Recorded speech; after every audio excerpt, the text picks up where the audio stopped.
Sarah Martinez walked through the glass doors of Pinnacle Defense Corporation with her head held high, though her heart was racing. At 28 years old, she had just accepted a position as a junior analyst in their maritime security division. The building towered 40 stories above downtown, its steel and glass facade reflecting the morning sun like a beacon of corporate power.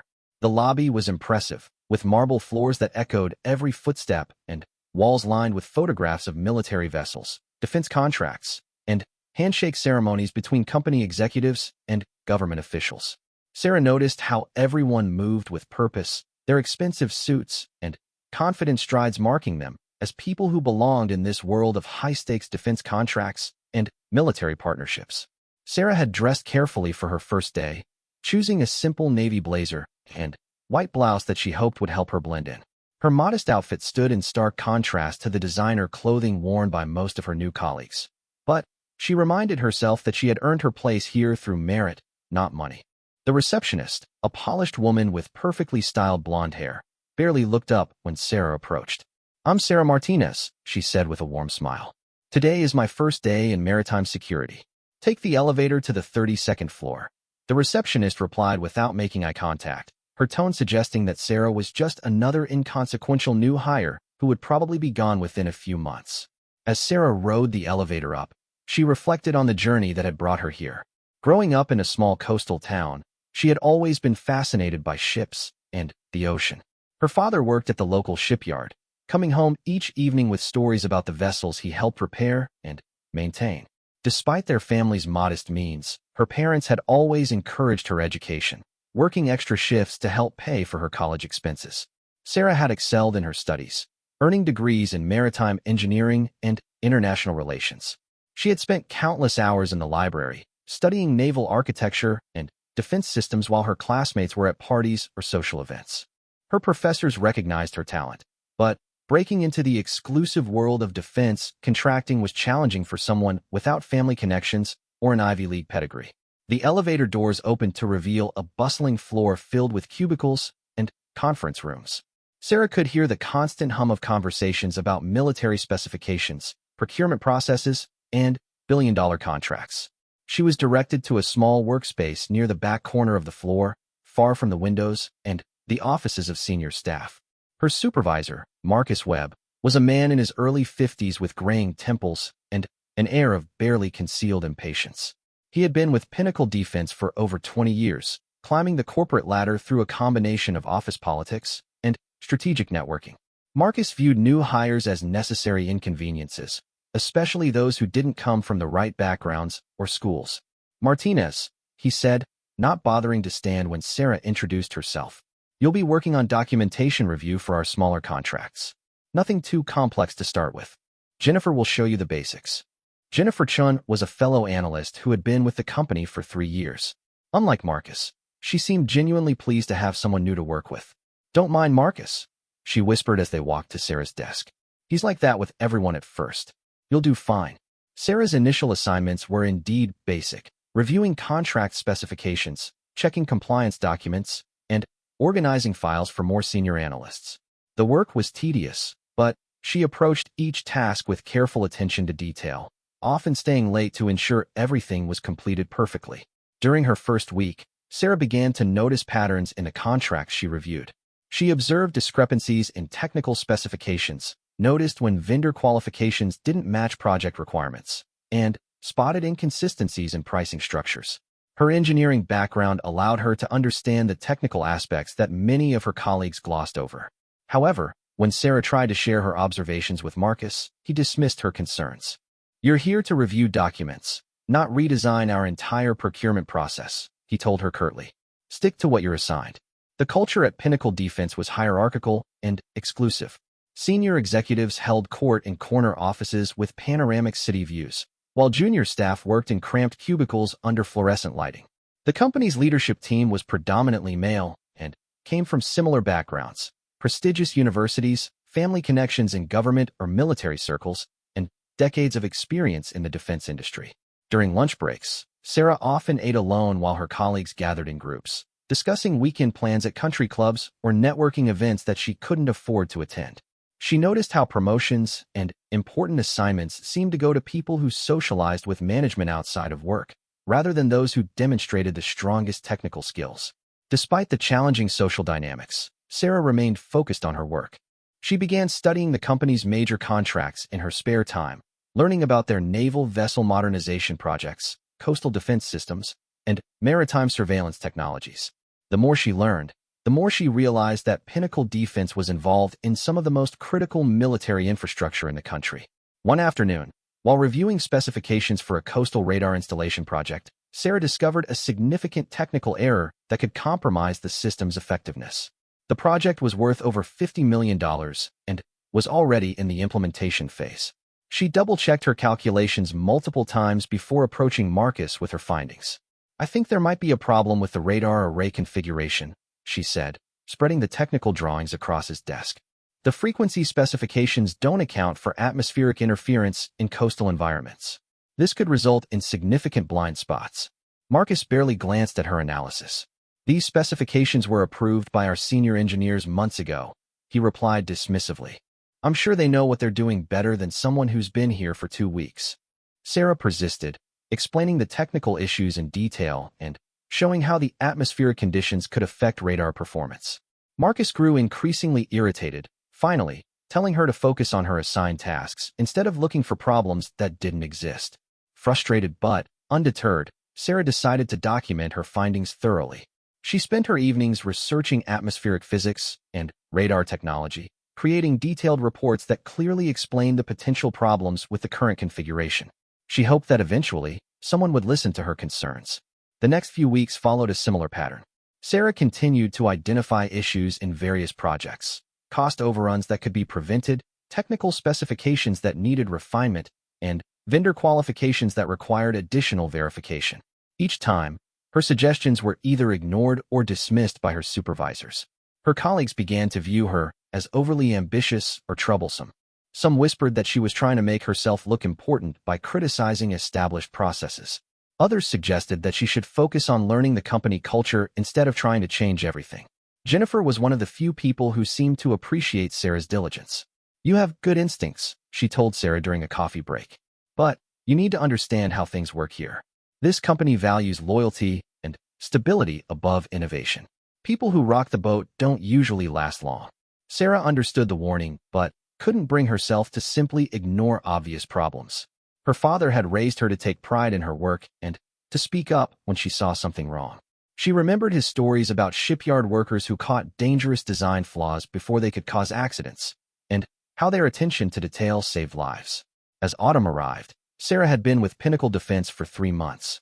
Her performance reviews were satisfactory, but not outstanding, primarily because her supervisors viewed her tendency to identify problems as a negative trait rather than a valuable skill.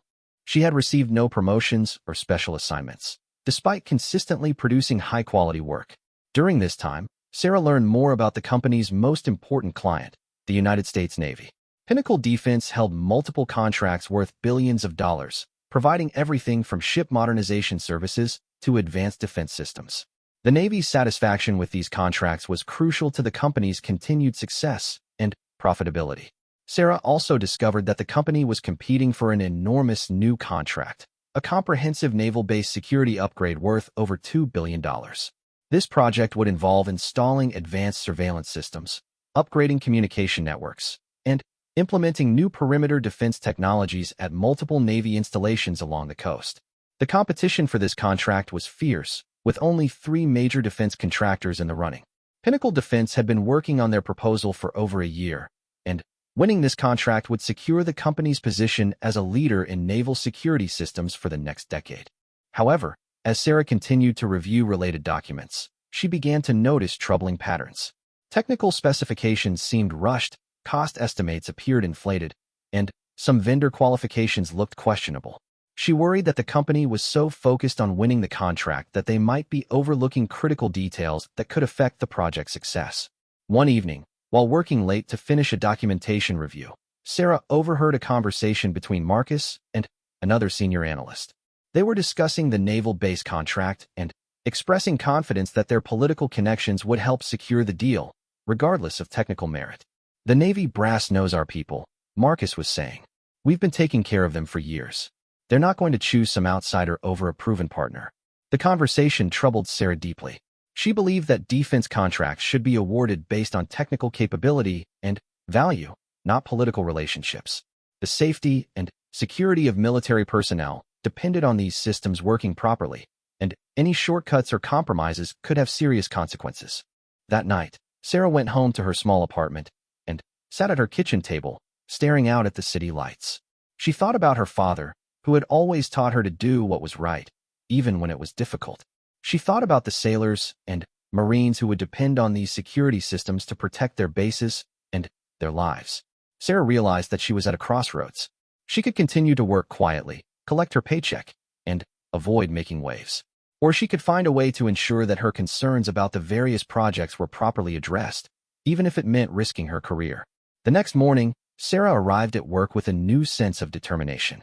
She had decided to compile a comprehensive report documenting all the technical issues and concerns she had identified across multiple projects. She would present this report through proper channels, hoping that someone in the company's leadership would recognize the importance of addressing these problems. Sarah spent the next several days working on her report during lunch breaks and after hours. She organized her findings by project, clearly explained each technical issue, and provided specific recommendations for addressing the problems. The document was detailed and professional, backed by solid engineering principles and careful analysis. When the report was complete, Sarah requested a meeting with Marcus to present her findings. He agreed reluctantly, warning her that she shouldn't expect major changes based on the observations of a junior analyst. The meeting took place in a small conference room on Tuesday morning. Marcus sat across from Sarah with his arms crossed, clearly viewing this as an unnecessary interruption to his schedule. Sarah began presenting her findings, explaining each technical issue and its potential impact on project success. As she progressed through the report, Marcus's expression grew increasingly skeptical. When she finished, he leaned back in his chair and shook his head. "Sarah, I appreciate your enthusiasm, but you're making this much more complicated than it needs to be," he said. "We have senior engineers and project managers who have been doing this work for decades. They know how to handle these contracts." Sarah tried to explain that her concerns weren't about questioning anyone's experience, but about ensuring technical accuracy and project success. Marcus cut her off. "Look, you seem like a bright young woman, but you need to understand your place here," he said firmly. "Your job is to review documents and follow instructions, not to redesign our entire operation. If you can't accept that, maybe this isn't the right environment for you." The meeting ended with Marcus filing Sarah's report away without promising any follow-up action. Sarah left the conference room feeling deflated but not defeated. She had done what she believed was right by documenting her concerns through proper channels. Over the next few weeks, Sarah noticed that her assignments became even more routine and mundane. She was given less important contracts to review and was excluded from meetings about major projects. It seemed clear that Marcus viewed her as a troublemaker who needed to be marginalized. Despite the professional setbacks, Sarah continued to excel at her assigned tasks. She also continued studying the company's major projects, particularly the naval-based security contract that was becoming increasingly important to Pinnacle Defense's future. As winter approached, Sarah had been with the company for 6 months.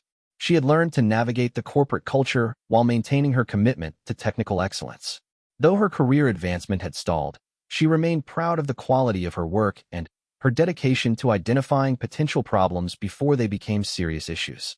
Little did Sarah know that her careful documentation and persistent attention to detail would soon become crucial in ways she never could have imagined. The naval-based security contract was approaching its final evaluation phase, and the technical issues she had identified were about to become very important to some very powerful people. The story of Sarah Martinez was just beginning, and the quiet young analyst who everyone thought didn't matter was about to discover that sometimes the most important battles are fought by those who refuse to remain silent when they see something wrong. The first major shock came on a snowy Wednesday morning in February. Sarah was reviewing routine maintenance contracts when Jennifer rushed to her desk, her face pale with concern. "Did you hear about the Henderson incident?" Jennifer whispered, glancing around to make sure no one was listening. The coastal radar system failed during a training exercise. 3 Navy vessels nearly collided in thick fog because the radar couldn't penetrate the atmospheric interference. Sarah's blood ran cold. The Henderson Naval Station was using the exact radar configuration she had flagged months earlier. The atmospheric interference issues she had identified in her report were precisely what had caused the near collision. Fortunately, no one was injured, but the incident had prompted a full investigation by Navy safety officials. "That's the system I warned Marcus about," Sarah said quietly. "I wrote a detailed report explaining exactly this problem." Jennifer stared at her in disbelief. "You predicted this?" "I tried to tell them the frequency specifications wouldn't work in coastal environments," Sarah explained. "But Marcus said the senior engineers knew better than I did." The Henderson incident sent shockwaves through Pinnacle Defense. Navy investigators were demanding explanations, and company executives were scrambling to understand how such a critical flaw had gone unnoticed. Marcus was called into emergency meetings with senior management, while the engineering team worked frantically to develop solutions. Sarah watched the crisis unfold with a mixture of vindication and frustration. She had identified this exact problem 6 months earlier, but her warnings had been dismissed. Now the company was facing potential liability issues, negative publicity, and questions about their technical competence from their most important client. During the investigation, Sarah learned that several other projects she had flagged were also experiencing problems. A communication system at Norfolk Naval Base was suffering from the interference issues she had predicted. A perimeter security installation was showing the cost overruns she had warned about. Equipment from vendors she had questioned was failing quality inspections. Despite the mounting evidence that Sarah's analysis had been accurate, she received no recognition or acknowledgement from her supervisors. Instead, Marcus seemed to blame her for the problems, as if her identification of the issues had somehow caused them. "This is exactly why I don't like people who stir up trouble," he told Jennifer during a meeting Sarah happened to overhear. "Once they start finding problems seem to follow them everywhere." The logic was twisted, but it reflected the defensive mindset that had taken hold at Pinnacle Defense. Rather than acknowledging that Sarah's warnings could have prevented these incidents, management seemed more focused on containing the damage and avoiding blame. Meanwhile, the competition for the massive naval base security contract was reaching its final phase. The Henderson incident had raised serious questions about Pinnacle Defense's technical capabilities, and their competitors were using the radar failure to argue that the company couldn't be trusted with such critical infrastructure. Sarah knew that her analysis of the naval base contract had revealed similar technical issues that could lead to even more serious problems. The contract involved dozens of installations across multiple states, and any failures could compromise national security. She felt a growing sense of responsibility to ensure that decision-makers had access to accurate technical information. One afternoon, while Marcus was in meetings with senior management, Sarah made a decision that would change everything. She retrieved her comprehensive technical report from her personal files and made copies of all her supporting documentation. Then, she began researching the proper channels for reporting technical concerns about defense contracts. Sarah discovered that the Navy had established specific procedures for reporting safety and technical issues. Contractors, employees, and even private citizens could submit concerns through official channels, and these reports were required to be investigated thoroughly. She also learned about whistleblower protections for people who reported problems in good faith. That evening, Sarah spent hours carefully reviewing her documentation. She wanted to ensure that everything was accurate and professional before submitting it through official channels. Her engineering training had taught her the importance of precise technical communication, and she knew that any report to Navy officials needed to be beyond reproach. The next morning, Sarah submitted her technical concerns through the Navy's official reporting system. She documented the radar problems that had led to the Henderson incident, the communication system issues at Norfolk, and her concerns about the pending naval base security contract. Each issue was supported by detailed technical analysis and specific recommendations for addressing the problems. Sarah also sent copies of her report to the Inspector General's office and to the congressional committee responsible for defense oversight. She knew that these were serious steps that could have major consequences for both Pinnacle Defense and her own career, but she felt morally obligated to ensure that safety issues were properly addressed. For several days after submitting her reports, nothing happened. Sarah continued her regular work routine, wondering if her concerns would receive any attention from Navy officials. She had heard that government bureaucracy moved slowly, and she wasn't sure what to expect. Then, on a Friday afternoon, everything changed. Sarah was working at her desk when she noticed unusual activity throughout the office. Senior executives were hurrying between meetings, speaking in hushed tones with worried expressions. Marcus looked particularly stressed, constantly checking his phone and computer for updates. Jennifer approached Sarah's desk with news. "Something big is happening," she whispered. "Navy investigators are coming next week to review our contracts.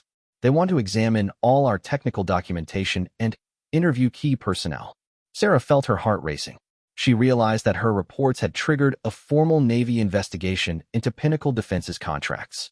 This was exactly what she had hoped for, but she also understood that the consequences would be significant for everyone involved. Over the weekend, Sarah reflected on the events that had led to this moment. She thought about her father's advice to always do what was right, even when it was difficult. She thought about the sailors and Marines who depended on reliable defense systems to protect their bases and their lives. She knew that she had made the right decision, regardless of the personal consequences. Monday morning brought chaos to the Pinnacle Defense offices. Navy investigators arrived early, accompanied by technical specialists and legal representatives. They set up a command center in the main conference room and began requesting documents, interviews, and access to project files. The investigation team was led by Commander Patricia Reynolds, a naval officer with extensive experience in defense contracting oversight. Commander Reynolds had a reputation for thoroughness and integrity, and she was known for her ability to cut through corporate bureaucracy to get to the truth. As the investigators began their work, it became clear that they had detailed knowledge of the technical issues that Sarah had reported. They asked specific questions about the radar configurations, communication systems, and vendor qualifications that she had flagged in her analysis. Marcus was among the first employees interviewed by the investigation team. He emerged from the conference room looking pale and shaken, clearly unprepared for the detailed technical questions he had faced. Other senior staff members had similar experiences, struggling to explain decisions that had been made without proper technical review. Throughout the week, the investigation expanded to include multiple projects and contracts. The investigators discovered a pattern of technical shortcuts, inadequate quality control, and insufficient oversight that had compromised the effectiveness of critical defense systems. Sarah continued her regular work while the investigation proceeded around her. She had not been contacted by the investigators yet, and she wasn't sure if they knew about her role in reporting the technical concerns. She tried to maintain a normal routine while watching the drama unfold throughout the company. The investigation's impact on Pinnacle Defense was severe. Trading in the company's stock was suspended pending the outcome of the Navy review. Several major contracts were placed on hold while technical issues were evaluated. The company's reputation in the defense industry was suffering serious damage. On Thursday of the investigation week, Sarah finally received a call from Commander Reynolds' office. She was asked to attend an interview the following morning to discuss her knowledge of the technical issues that had been reported. That night, Sarah prepared carefully for her interview. She reviewed all her documentation and organized her thoughts about the various projects she had analyzed. She wanted to provide clear, accurate information that would help the investigators understand the scope of the problems. The interview took place in the main conference room, with Commander Reynolds and 2 technical specialists present. Sarah was nervous, but determined to be honest and thorough in her responses. Commander Reynolds began with basic questions about Sarah's background and role at Pinnacle Defense. Then, she moved to more specific inquiries about the technical issues that had been reported. "Can you tell us about your analysis of the Henderson radar system?" Commander Reynolds asked. Sarah explained her review of the technical specifications and her identification of the atmospheric interference problems. She described her attempts to raise these concerns with Marcus and how her warnings had been dismissed. "Do you have documentation of these concerns?" one of the technical specialists asked. "Yes, I documented everything thoroughly," Sarah replied. "I can provide copies of my analysis and the reports I submitted to my supervisor." As the interview continued, it became clear that Sarah's technical knowledge and attention to detail were exactly what the investigators needed. She could explain complex engineering concepts in clear terms and provide specific examples of how the problems she identified could affect system performance. Commander Reynolds was particularly interested in Sarah's analysis of the pending naval base security contract. "What are your concerns about this project?" she asked. Sarah outlined the technical issues she had identified, explaining how they could compromise the security of multiple naval installations. She provided detailed recommendations for addressing these problems and improving the overall system design. The interview lasted over 2 hours, with the investigators asking detailed questions about Sarah's methodology, her technical conclusions, and her attempts to raise concerns through company channels. They were clearly impressed by the thoroughness of her analysis and the accuracy of her predictions about system failures. As the interview concluded, Commander Reynolds made an observation that surprised Sarah. "Your analysis is more comprehensive than what we receive from some of the company's senior engineers," she said. "How long have you been working in defense contracting?" "Less than a year," Sarah admitted. "But I've always been passionate about ensuring that technical systems work properly, especially when people's safety depends on them." Commander Reynolds nodded thoughtfully. "Your concerns about these projects were well-founded and could have prevented serious problems if they had been addressed promptly. We appreciate your willingness to come forward with this information." After Sarah left the interview, she felt a mixture of relief and anxiety. She had provided honest, accurate information to the investigators, but she knew that her role in triggering the investigation would soon become known throughout the company. She wondered how her colleagues and supervisors would react when they learned about her involvement. The answer came sooner than expected. By Friday afternoon, word had spread that Sarah was the source of the technical concerns that had prompted the Navy investigation. Marcus confronted her as she was preparing to leave for the weekend. "I can't believe you went behind our backs to the Navy," he said angrily. "Do you realize what you've done to this company? People's jobs are at stake because of your meddling." Sarah remained calm despite Marcus's aggressive tone. "I tried to raise these concerns through proper channels for months," she replied. "When technical problems could affect safety and security, I felt obligated to ensure that the right people had accurate information." "You're supposed to be loyal to your employer," Marcus shot back. "Not stabbing us in the back with government bureaucrats." "I am being loyal," Sarah responded firmly. "I'm being loyal to the principles of technical integrity and public safety that this company should represent." The confrontation ended with Marcus storming away, but Sarah knew that this was just the beginning. The investigation was ongoing, and the full consequences for both the company and her own career were yet to be determined. As Sarah drove home that evening, she reflected on the events of the past week. The investigation had validated her technical concerns and demonstrated the importance of speaking up when safety issues were identified. However, she also understood that challenging established power structures would not come without personal costs. The weekend brought news reports about the Navy investigation into Pinnacle Defense. The media coverage focused on the technical failures and the company's handling of quality control issues.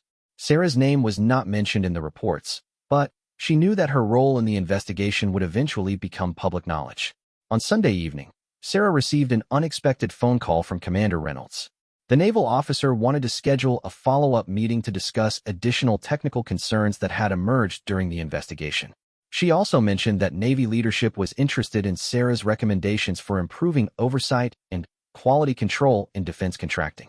The call gave Sarah hope that her efforts to improve technical standards might have lasting impact beyond the immediate investigation. She realized that this crisis, while difficult for everyone involved, might lead to better systems and processes that would prevent future problems. As she prepared for another week at Pinnacle Defense, Sarah knew that her quiet life as a junior analyst was over. She had stepped into the spotlight by standing up for technical integrity, and there would be no going back to the shadows. The young woman who everyone thought didn't matter was about to discover that sometimes the most important changes begin with individuals who refuse to remain silent when they see something wrong. The following Monday brought an atmosphere of barely controlled chaos to Pinnacle Defense. The Navy investigation had expanded over the weekend, with additional teams arriving to examine contracts dating back several years. The company's senior leadership was in crisis mode, with emergency board meetings and urgent calls to legal counsel. Sarah arrived at work to find her access card deactivated. When she approached the security desk, the guard informed her that she needed to report to Human Resources immediately. Her stomach dropped as she realized that the company was taking retaliatory action against her for cooperating with the investigation. The HR meeting was brief and hostile. Marcus was present along with the HR director, a stern woman named Patricia Holbrook who had been with the company for over 15 years. They informed Sarah that she was being placed on administrative leave pending an internal review of her conduct. "Your unauthorized disclosure of proprietary information to external parties violates company policy," Ms. Holbrook stated coldly. "We need to conduct a thorough investigation of your actions and their impact on company operations." Sarah tried to explain that she had reported legitimate safety concerns through proper legal channels, but her arguments fell on deaf ears. The company had clearly decided to treat her as a security threat rather than acknowledging the validity of her technical concerns. You'll need to surrender your company equipment and access credentials, Marcus added with obvious satisfaction. Security will escort you from the building. Walking out of Pinnacle Defense under security escort was one of the most humiliating experiences of Sarah's life. Her former colleagues watched from their cubicles as she was led to the elevator, some with expressions of sympathy, others with obvious relief that the troublemaker was being removed. Jennifer caught up with Sarah in the parking garage. "This is unbelievable," she whispered, looking around nervously. "Everyone knows you were right about those technical problems. How can they punish you for trying to prevent disasters?" "Corporate politics," Sarah replied sadly. "They'd rather shoot the messenger than address the message." Jennifer handed Sarah a small piece of paper. "That's my personal phone number. Call me if you need anything. And don't let them make you think you did something wrong. You probably saved lives with those reports." Driving home from her first day of forced unemployment, Sarah felt a mixture of anger, fear, and uncertainty. She had always been proud of her work ethic and professional integrity, but now she was facing potential career destruction for doing what she believed was right. That afternoon, Sarah received a call from Commander Reynolds. The naval officer had heard about Sarah's suspension and was clearly concerned about potential retaliation against a witness in an ongoing investigation. "I want you to know that the Navy takes allegations of retaliation very seriously," Commander Reynolds stated firmly. "Your cooperation with our investigation is protected by federal law, and any adverse employment actions taken against you could constitute illegal retaliation." The commander also had more substantial news. "Based on your technical analysis and our ongoing investigation, the Navy has decided to suspend the award of the Naval Base Security contract pending a complete review of all proposals. Your concerns about technical specifications have raised serious questions about the entire bidding process." Sarah was stunned by this development. The Naval Base Security contract was worth over $2 billion, and its suspension would send shockwaves throughout the defense industry. Her technical concerns had not only exposed problems with Pinnacle Defense's proposal, but had prompted a review of all competing bids. Furthermore, Commander Reynolds continued, "Navy leadership would like to meet with you directly to discuss your recommendations for improving technical oversight in defense contracting. Would you be available for a meeting at the Pentagon next week?" Sarah agreed immediately, despite her nervousness about meeting with senior Navy officials. She realized that this investigation had grown far beyond her original concerns about specific technical problems. Her detailed analysis had exposed systemic issues in how defense contracts were evaluated and managed. The next few days passed slowly as Sarah waited for her Pentagon meeting. She spent her time organizing her technical documentation and researching Navy procurement procedures. She also began receiving calls from reporters who had learned about the expanded investigation, though she declined all interview requests on advice from a labor attorney she had consulted. The media coverage of the Pinnacle Defense investigation was extensive and largely negative for the company. Reports focused on the technical failures, the suspension of the naval base contract, and questions about oversight in defense contracting. Stock analysts downgraded the company's rating, and several smaller clients began reviewing their own contracts with Pinnacle Defense. On Wednesday, Sarah received an unexpected visitor at her apartment. Jennifer had driven over after work to provide an update on the situation at the company. "It's complete chaos," Jennifer reported. 3 more senior managers have been placed on leave, and they've brought in external consultants to review all our major projects. The engineering department is working around the clock to fix the problems you identified." Jennifer also brought disturbing news about the company's response to the crisis. "Management is blaming everything on you. They're telling people that you were a disgruntled employee who made false allegations to damage the company. Some people are buying it, but others remember how you tried to raise these concerns months ago." Sarah was saddened, but not surprised by this information. She had expected the company to try to discredit her rather than acknowledge their own failures. Corporate culture often prioritized protecting leadership over admitting mistakes. "There's something else," Jennifer added hesitantly. "I heard Marcus on a phone call yesterday. He was talking to someone about your background, your financial situation, and your family. It sounded like they might be trying to dig up personal information to use against you." This news was deeply troubling. Sarah realized that the company might be preparing to launch a character assassination campaign to undermine her credibility. She made a mental note to discuss this with her attorney and to be extra careful about her personal security. The Pentagon meeting took place on Friday morning in a secure conference room deep within the massive building. Sarah had never been inside the Pentagon before, and she was awed by the sense of history and purpose that permeated the corridors. The meeting was attended by several high-ranking Navy officials, including Rear Admiral David Chun, who was responsible for shore installations and security. Sarah was surprised to find herself in a room with some of the most powerful people in the Navy, discussing technical issues that she had identified from her small cubicle at Pinnacle Defense. Rear Admiral Chun opened the meeting by acknowledging Sarah's role in exposing the technical problems. Ms. Martinez, your analysis has been invaluable in identifying serious vulnerabilities in our critical infrastructure. We want to understand not just what went wrong, but how we can prevent similar problems in the future. Sarah spent the next 2 hours presenting her findings and recommendations. She explained the technical issues in detail, discussed how they had been overlooked during the normal review process, and suggested improvements to quality control procedures. The Navy officials asked probing questions and took detailed notes on her recommendations.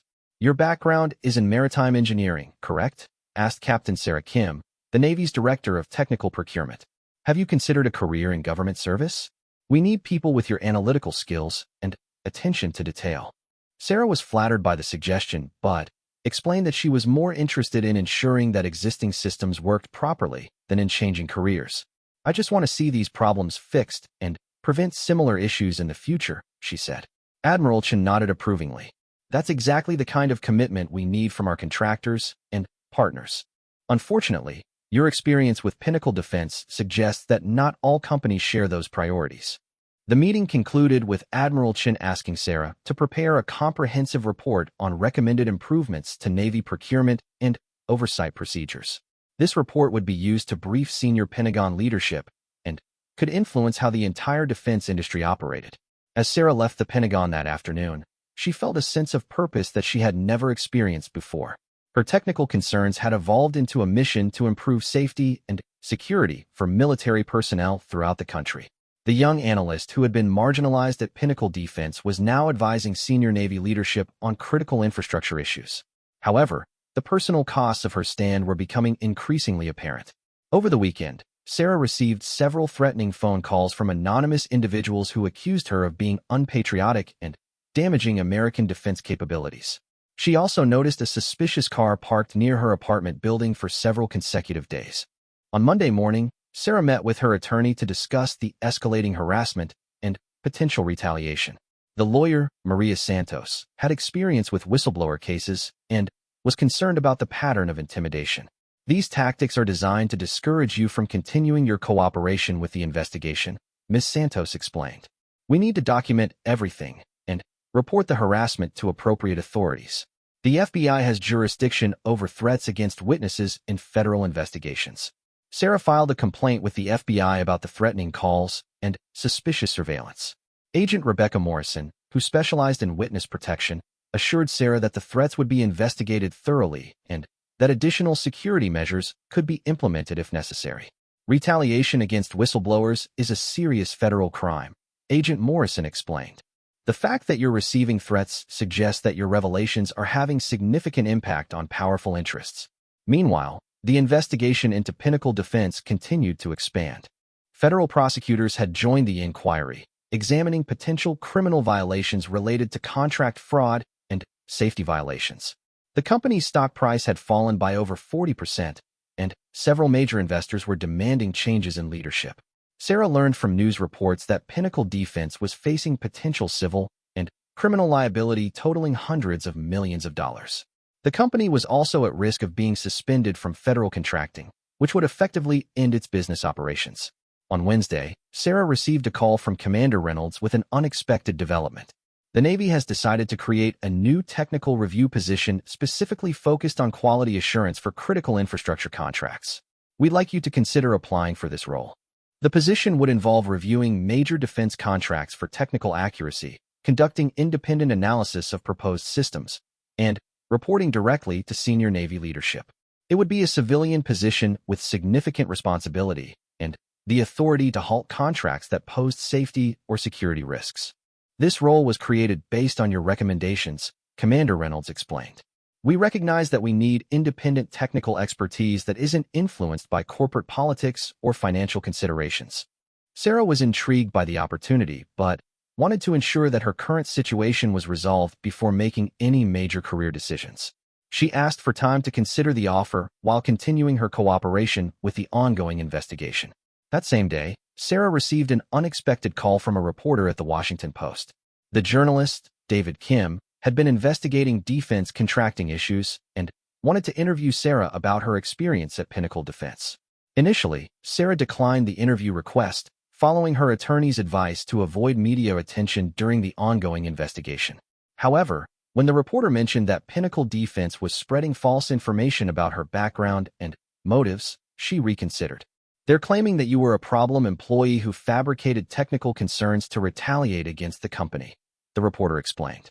I have evidence that contradicts their claims, including your original technical reports and testimony from former colleagues who support your analysis.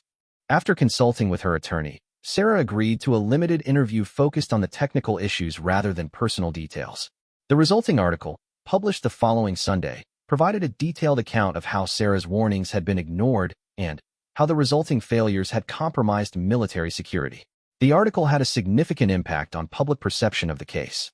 Sarah was portrayed as a dedicated professional who had sacrificed her career to protect national security, while Pinnacle Defense was depicted as a company more concerned with profits than safety. Public reaction to the article was overwhelmingly supportive of Sarah's actions. She received hundreds of emails from military personnel, defense industry professionals, and concerned citizens thanking her for her courage in speaking out about safety issues. However, the article also intensified the backlash from Pinnacle Defense and its allies. The company issued a statement questioning Sarah's qualifications and suggesting that her analysis was flawed. Several industry publications ran editorials criticizing inexperienced employees who undermined established companies with unsubstantiated allegations. Despite the continued attacks on her character, Sarah remained focused on her mission to improve defense contracting standards. She was working on the comprehensive report requested by Admiral Chun, documenting not only the specific problems she had identified, but also recommending systemic changes to prevent similar issues. As the investigation entered its third week, Sarah learned that the scope had expanded to include other defense contractors. Her analysis had revealed industry-wide problems with technical oversight and quality control, prompting a broader review of defense procurement practices. The young woman who had started as a junior analyst reviewing routine documents was now at the center of one of the largest defense contracting investigations in recent history. Her technical expertise and moral courage had exposed vulnerabilities that threatened national security and sparked reforms that would affect the entire industry. But Sarah's journey was far from over. The most challenging confrontation was yet to come, and the quiet analyst who everyone thought didn't matter was about to face the ultimate test of her convictions in a room full of the most powerful people in the defense establishment. 3 weeks after the Pentagon meeting, Sarah received a call that would change everything. Commander Reynolds contacted her with news that sent shockwaves through her already turbulent world. The investigation has uncovered evidence of deliberate falsification of technical data, Commander Reynolds announced gravely. We're not just dealing with negligence anymore. This appears to be systematic fraud involving multiple contracts and potentially endangering national security. The implications were staggering. What had begun as concerns about technical oversight had evolved into a criminal investigation involving deliberate deception of government officials. Sarah's careful documentation had provided the foundation for exposing what appeared to be a conspiracy to hide serious flaws in critical defense systems. We need you to testify before a congressional subcommittee next week, Commander Reynolds continued. The House Armed Services Committee is conducting emergency hearings on defense contracting oversight, and your testimony will be crucial to their investigation. Sarah felt a mixture of terror and determination. Testifying before Congress would thrust her into the national spotlight and subject her to intense scrutiny from powerful interests. However, she also recognized that this was an opportunity to ensure that the problems she had identified would receive the highest level of attention. The next few days were a whirlwind of preparation. Sarah worked with congressional staff to organize her testimony, reviewing hundreds of pages of technical documentation and preparing visual aids to help explain complex engineering concepts to non-technical committee members. Maria Santos, her attorney, was concerned about the increased visibility and potential risks. Once you testify before Congress, there's no going back, she warned. You'll become a public figure in this controversy, and the attacks on your credibility will intensify significantly. Sarah understood the risks but felt compelled to continue. If I don't speak up now, these problems will continue to endanger military personnel and national security. I can't live with that knowledge and remain silent.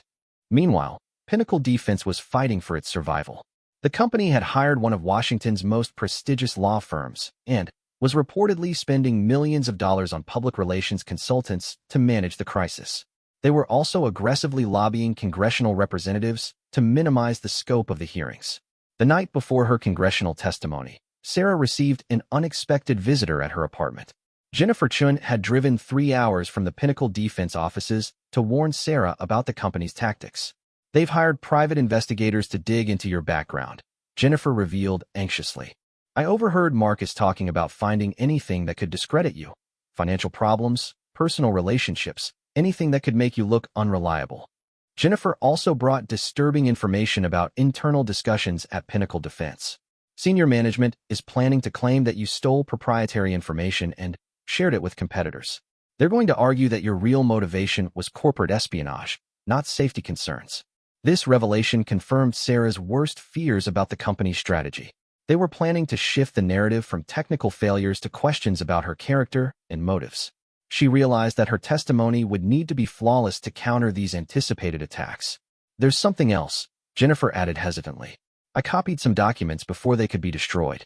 Financial records showing the company knew about these technical problems years ago, but decided the cost of fixes was too high. They chose to hide the problems rather than address them. Jennifer handed Sarah an encrypted flash drive containing the copied documents. I'm quitting tomorrow and moving back home to California.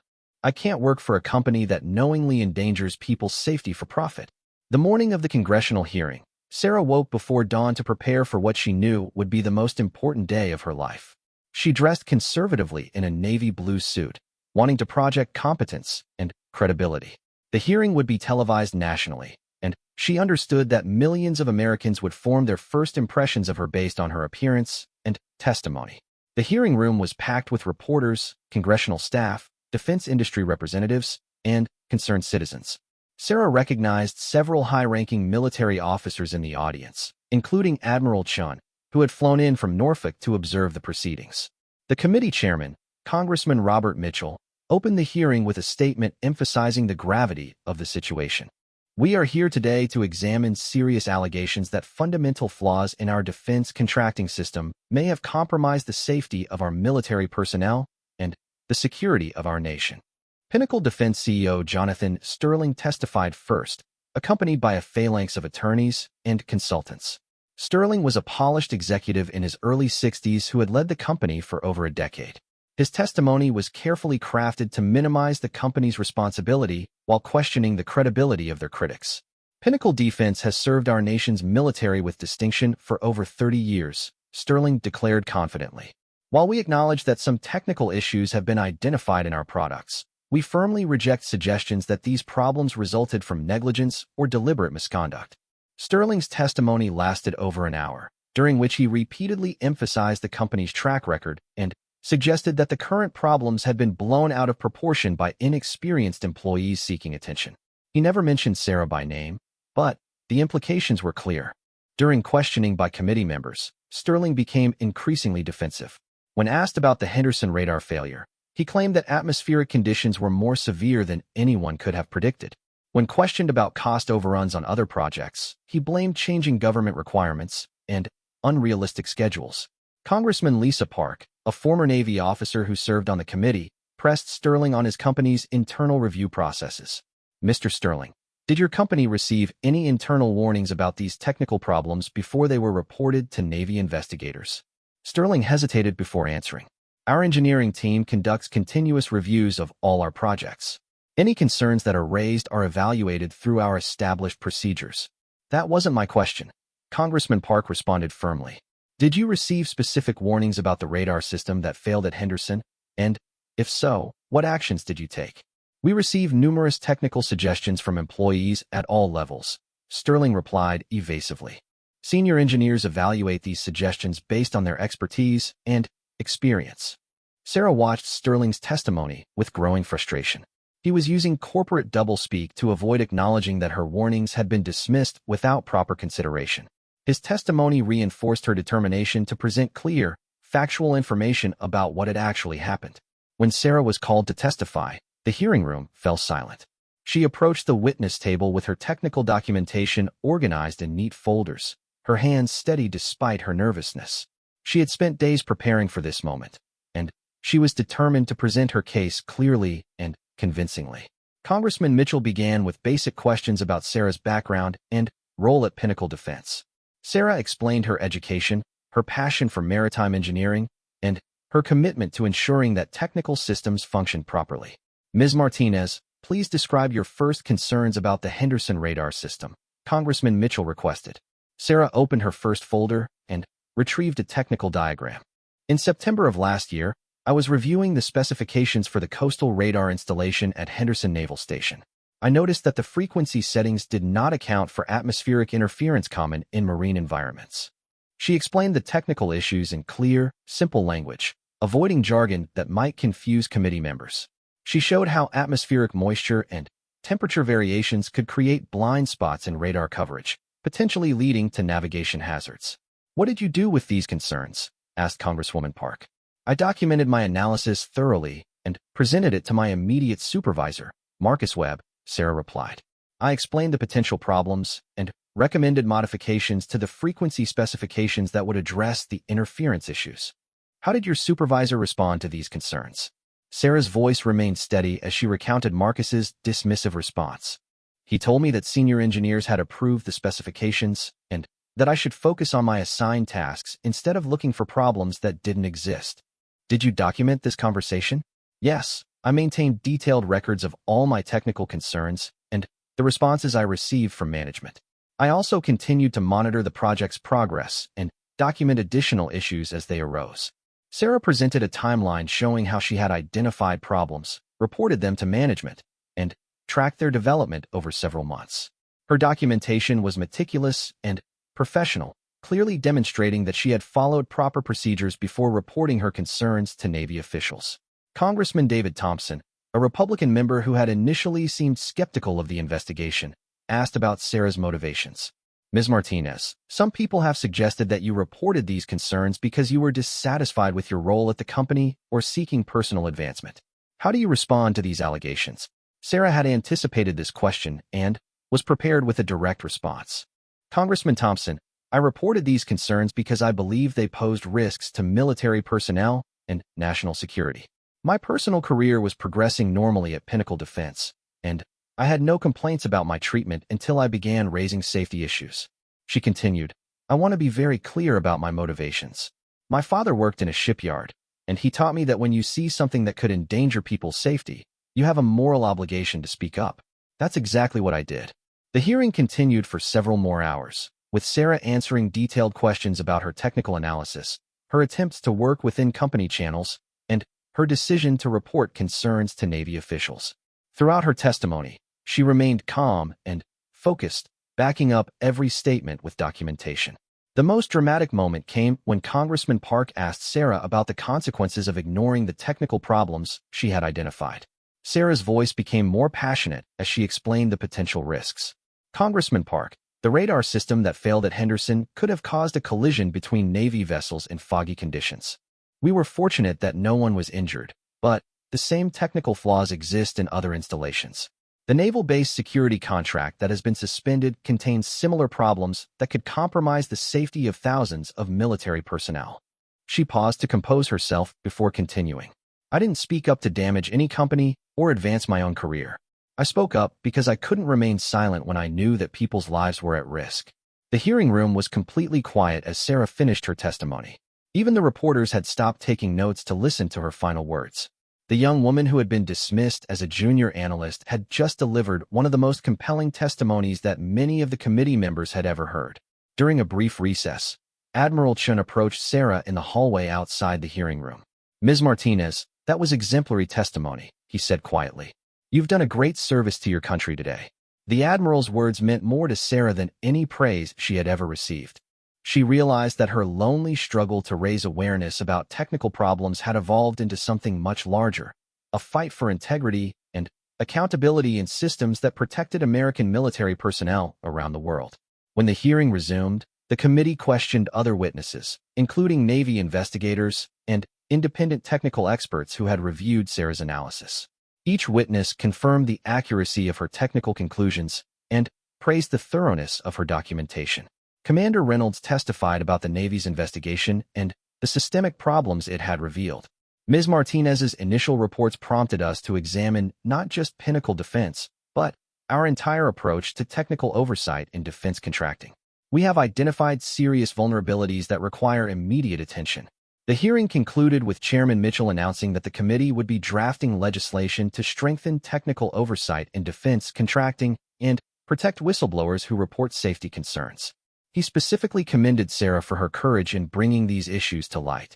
As Sarah left the hearing room that evening, she was surrounded by reporters seeking interviews and military personnel wanting to thank her for her service. She was exhausted, but felt a sense of accomplishment that she had never experienced before. The next morning brought news that would vindicate everything Sarah had fought for. The Justice Department announced criminal charges against 3 Pinnacle Defense executives for fraud and conspiracy to endanger national security. The charges were based largely on the evidence that Sarah and Jennifer had provided to investigators. Sarah's testimony had not only exposed specific technical problems, but had also catalyzed a national conversation about accountability in defense contracting. The young analyst who everyone thought didn't matter had become a symbol of integrity and courage in the face of corporate pressure and government bureaucracy. But the most significant moment was yet to come. Sarah was about to receive recognition from the highest levels of military leadership, in a ceremony that would forever change how she was perceived by the very people who had once dismissed her as irrelevant. 6 months after her congressional testimony, Sarah Martinez found herself in a situation she never could have imagined. The Department of Defense had offered her a senior position as Chief Technical Integrity Officer, a newly created role responsible for overseeing quality assurance across all major defense contracts. The position came with significant authority, including the power to halt any project that posed safety or security risks. Sarah had accepted the role with enthusiasm, recognizing it as an opportunity to implement the systemic changes she had recommended during her testimony. Her first 6 months in the position had been challenging but rewarding, as she worked to establish new oversight protocols and build a team of independent technical reviewers. However, the real test of her transformation from dismissed analyst to respected authority was about to come in the most unexpected way. The Defense Contractors Association, the industry's most prestigious organization, had invited Sarah to speak at their annual conference. The same executives who had once dismissed her concerns were now eager to hear her recommendations for improving their operations. The invitation itself was remarkable. The Defense Contractors Association represented hundreds of companies worth billions of dollars in government contracts. Their annual conference was typically attended by senior executives, retired military officers, and top government officials. For a former junior analyst to be invited as a keynote speaker represented a dramatic shift in industry attitudes. Sarah's assistant, Captain Maria Rodriguez, briefed her on the conference details as they prepared for the trip to Chicago. "The attendance list is impressive," Captain Rodriguez noted. CEOs from all the major defense contractors, including Jonathan Sterling from Pinnacle Defense. Several admirals and generals will be present, along with senior Pentagon officials. The mention of Sterling's attendance gave Sarah pause. The Pinnacle Defense CEO had largely avoided public appearances since the criminal charges against his company, but apparently he felt compelled to attend this conference. Sarah wondered if his presence indicated that he was planning some kind of confrontation or attempt to rehabilitate his company's reputation. "There's something else you should know," Captain Rodriguez continued. "Admiral James Morrison will be presenting you with a special recognition award during your speech." The Admiral Morrison Excellence in Defense Integrity Award was created specifically to honor your contributions to national security. Sarah was stunned by this news. Admiral Morrison was a legend in Navy circles, a decorated combat veteran who had served multiple tours as a fleet commander before becoming director of naval operations. Receiving an award named for such a distinguished officer was an honor beyond anything Sarah had ever imagined. The conference was being held at one of Chicago's most elegant hotels, with the main ballroom accommodating over 1,000 attendees. As Sarah arrived for the evening reception, she was struck by the formal atmosphere and the obvious wealth and influence of the participants. These were the power brokers of the defense industry, people who controlled contracts worth hundreds of billions of dollars. Sarah had learned to navigate these environments with confidence over the past months, but she still felt a sense of amazement at how dramatically her life had changed.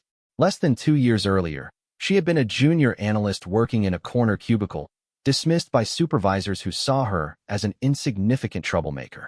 During the reception, Sarah was approached by several industry executives who wanted to discuss her new oversight protocols. Most were genuinely interested in improving their quality control processes, recognizing that the changes she had implemented would ultimately benefit both the government and responsible contractors. However, not everyone was pleased with the new direction. Sarah overheard whispered conversations about the bureaucratic burdens of increased oversight and complaints about inexperienced officials who didn't understand industry practices. Some executives clearly resented having their operations scrutinized by someone they still viewed as an outsider. The most awkward moment of the reception came when Jonathan Sterling approached Sarah near the bar. The Pinnacle Defense CEO looked older and more haggard than he had during his congressional testimony, clearly bearing the weight of his company's legal troubles and damaged reputation. "Ms. Martinez," he said with forced politeness, "I wanted to congratulate you on your new position. You've certainly made quite an impact on our industry." Sarah maintained her professional composure despite the tension. "Thank you, Mr. Sterling. I hope the new oversight protocols will help prevent the kinds of problems that affected your projects." Sterling's expression hardened slightly.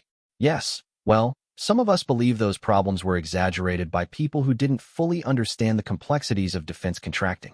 But I suppose that's water under the bridge now." The exchange was brief, but revealing. Sterling clearly still believed that Sarah had overreacted to minor technical issues and that the subsequent investigation had been unfair to his company. His attitude demonstrated why systemic changes had been necessary to prevent future problems.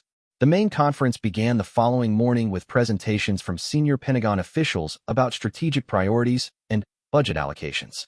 Sarah attended several technical sessions, learning about new defense technologies and emerging threats that would shape future contracting needs.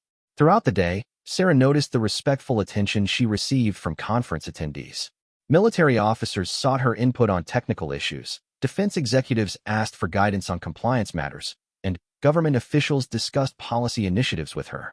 The transformation in how she was perceived was remarkable and still somewhat surreal.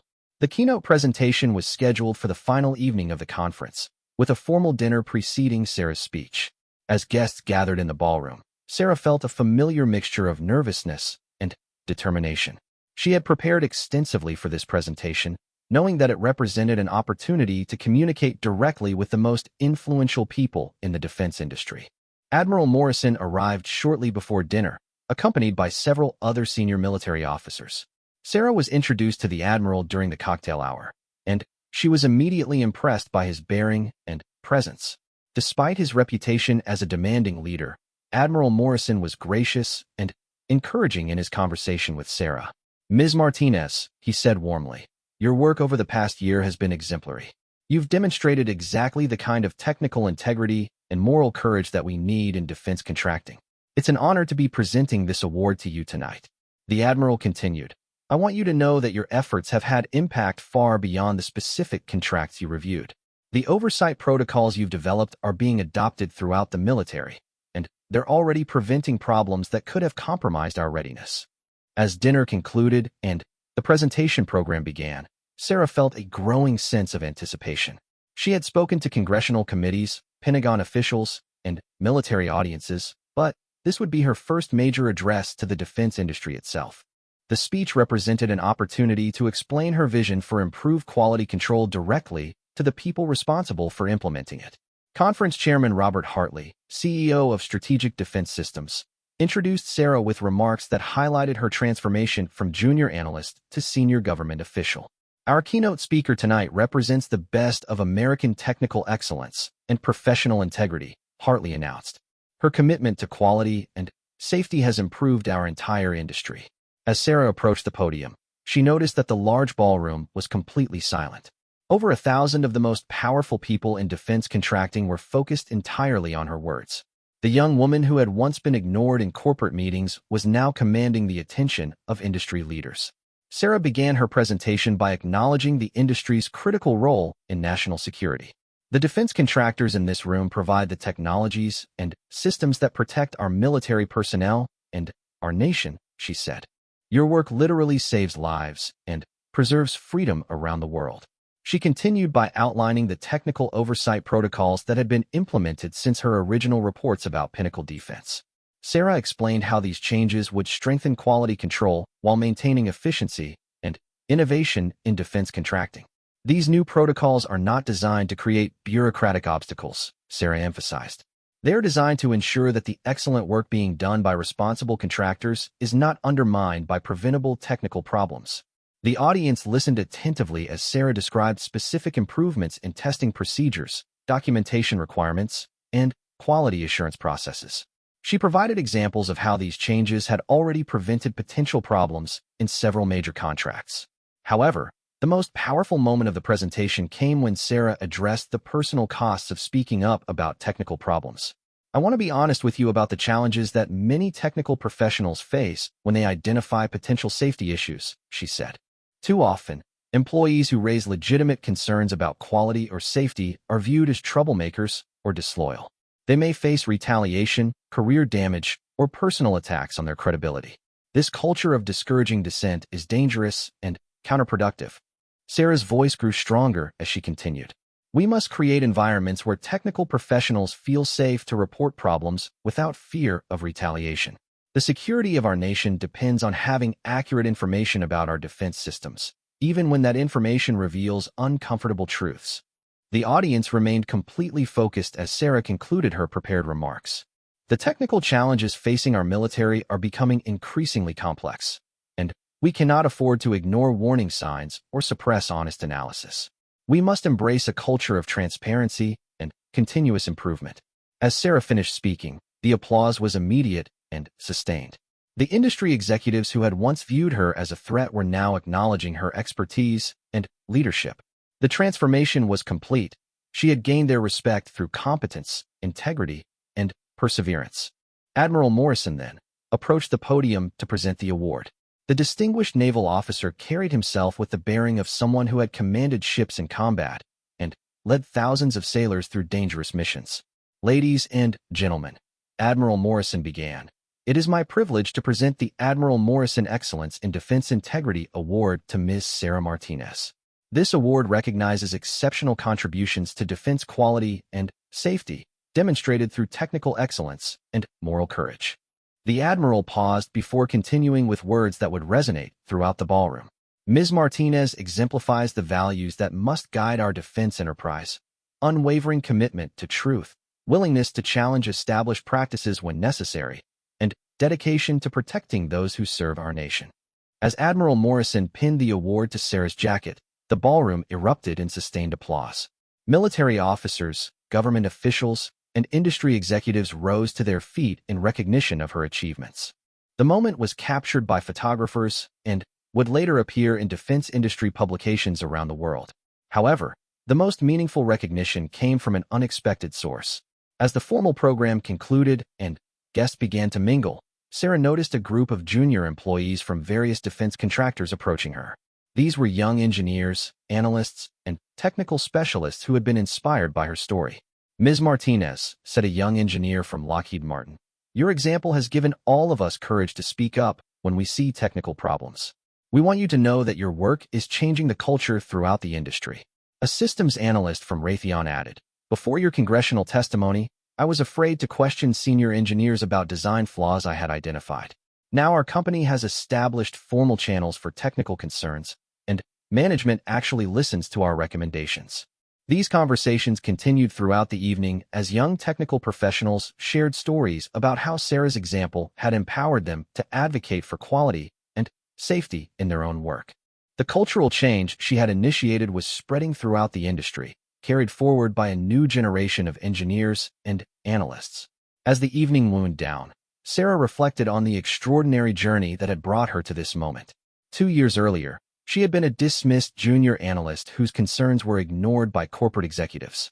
Tonight, She had received the highest recognition from military leadership and had inspired hundreds of young professionals to embrace technical integrity. The final validation came from an unexpected encounter near the hotel exit. Marcus Webb, her former supervisor at Pinnacle Defense, approached Sarah with obvious reluctance. He looked uncomfortable but determined to speak with her. "Sarah," he said quietly, "I owe you an apology. You were right about those technical problems, and I should have listened to your concerns instead of dismissing them. My pride and prejudice prevented me from recognizing your expertise." Marcus continued, "I've learned a lot about leadership since then, and I realized that good ideas can come from anyone, regardless of their position or experience. I'm sorry for how I treated you." Sarah accepted the apology graciously, recognizing that Marcus's acknowledgement represented more than personal reconciliation. It symbolized a broader change in attitudes throughout the defense industry. As Sarah returned to her hotel room that night, she looked at the award Admiral Morrison had presented to her. The inscription read, "For exceptional technical integrity and moral courage in service to national defense." The young woman who everyone thought didn't matter had not only proven her worth but had transformed an entire industry's approach to quality and accountability. Sarah's story had come full circle. She had begun as a dismissed analyst whose warnings were ignored, survived retaliation and character attacks, testified before Congress about systemic problems, and ultimately risen to a position of significant authority and respect. Her journey demonstrated that individual integrity and technical competence could triumph over corporate politics and entrenched interests. Most importantly, Sarah's example had inspired a new generation of technical professionals to speak truth to power and advocate for excellence in their work. The culture of silence and conformity that had once characterized parts of the defense industry was being replaced by openness to criticism and commitment to continuous improvement. The Admiral's badge that Sarah now wore represented more than personal recognition. It symbolized the transformation of an entire industry's approach to quality, safety, and accountability. The young woman who everyone thought didn't matter had mattered more than anyone could have imagined, and her impact would continue to protect American military personnel for generations to come.